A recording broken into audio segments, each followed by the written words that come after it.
Pernahkah saudara mengalami apa yang disebutkan dengan jiwa yang hancur, hati yang patah, hati yang remuk? Hope for Today memberikan jawaban sekaligus menjadi harapan pasti dan terbaik bagi kita hari ini yang terdapat di dalam Mazmur 51 ayat 19 firman Tuhan. Korban sembelihan kepada Allah ialah jiwa yang hancur, hati yang patah dan remuk. Tidak akan kau pandang hina, ya Allah. Apakah saudara memahami betul dengan ungkapan korban sembelihan? Dan apakah pernah saudara mengalami apa yang disebutkan jiwa yang hancur, hati yang patah, hati yang remuk? Tampaknya secara umum istilah-istilah ini lebih dialami oleh orang dewasa ketimbang anak-anak, di mana hati hancur atau patah hati dapat dialami oleh karena perlakuan tidak adil, menyakitkan dari orang lain kepada seseorang. Perasaan hati bisa hancur lebur berkeping-keping oleh karena mengalami hal buruk dan menjadikan martabat diri seseorang direndahkan. Oleh karena itu, siapapun kita, baik anak-anak maupun orang dewasa, tidak ada satupun yang pernah mau untuk patah hati, hancur hati, bukan? Akan tetapi, kehancuran hati yang dimaksudkan di dalam Mazmur 51 ayat 19 bukanlah seperti yang tadi disebutkan. Apa sebetulnya yang dimaksudkan di dalam Mazmur 51 ayat 19?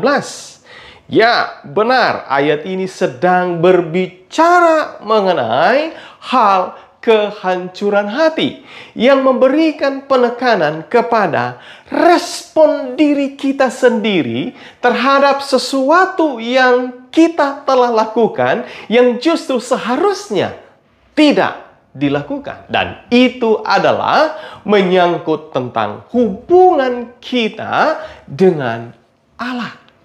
Kata lain, saat mana kita menyadari ada kesalahan yang diperbuat melawan Allah, maka respon yang kita nyatakan adalah merasa hancur, remuk, patah hati karena pelanggaran tersebut. Sekiranya saudara telah melakukan satu pelanggaran atau dosa kesayangan, pernahkah saudara merasa menyesal, merasa bersalah ketika saudara melakukan hal-hal tersebut? Setelah merasa menyesal dan bersalah, pernahkah saudara kemudian datang mengakui hal itu di hadapan yang bersangkutan? Inilah prinsip yang diajarkan Tuhan dalam Mazmur 51 ayat 19. Tuhan mau agar ketika kita telah berbuat salah, berbuat dosa, kita harus mengakuinya kepada orang yang kita berlaku salah dan juga kepada Tuhan. Jangan pernah berdiam diri, karena itu bukanlah cara terbaik menunjukkan hati yang remuk. Jika kita mau menyesali dan merasa bersalah atas perbuatan dosa kita, maka inilah yang dimaksudkan jiwa yang hancur, hati yang patah dan remuk. Kita merasa hancur oleh karena kesalahan kita kepada sesama, kepada Tuhan. Merasakan kehancuran hati ini akan membuat kita semakin sadar dan rasa ingin tidak mau melakukannya lagi semakin kuat. Inilah yang Tuhan sangat harapkan harus terjadi kepada kita semua. Dan Ia sedang menunggu agar kita sesegera mungkin melakukannya. Berbicara keindahan dalam kehancuran hati. Apakah yang indah dari hancur hati yang dimaksudkan Tuhan? Mana mungkin ada yang indah dari sesuatu yang pahit. Tapi inilah keindahan yang ditunjukkan di dalam Mazmur 51 ayat 19. Paling tidak ada 3 hal yang indah dan menyenangkan saat mana hati kita hancur remuk oleh karena menyesali dosa kita dan tidak mau lagi melakukannya lagi adalah. Yang pertama, Tuhan menerima kita apa adanya. Yang kedua, Tuhan mengampuni kita dari dosa kita. Yang ketiga, Tuhan membebaskan kita dari rasa bersalah yang kita pendam. Oh, bukankah ini hal yang indah dan sungguh luar biasa? Jika kamu sudah menyadari dosa-dosamu, jangan menunggu untuk membuat dirimu menjadi orang yang lebih baik. Pertolongan kita datangnya hanya dari Allah. Kita tidak perlu menunggu bujukan lebih kuat, kesempatan yang lebih baik, atau karakter yang lebih suci untuk datang kepadanya. Kita tidak bisa melakukan apapun dari diri kita sendiri. Kita harus datang kepada Kristus sebagaimana adanya kita.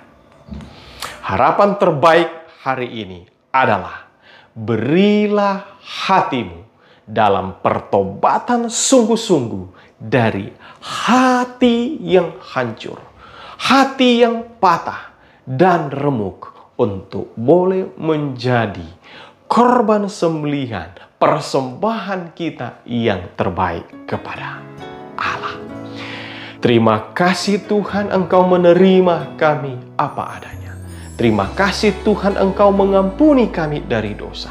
Terima kasih Tuhan, Engkau membebaskan kami dari rasa bersalah yang kami pendam. Biarlah hati yang hancur ini remuk akan menjadi persembahan yang hidup dan menyenangkan hatimu, dan Tuhan tidak memandang hina untuk ini. Terima kasih Tuhan, dalam nama Yesus kami berdoa. Amin. Kiranya harapan terampuni menjadi berkat bagi kita sekalian.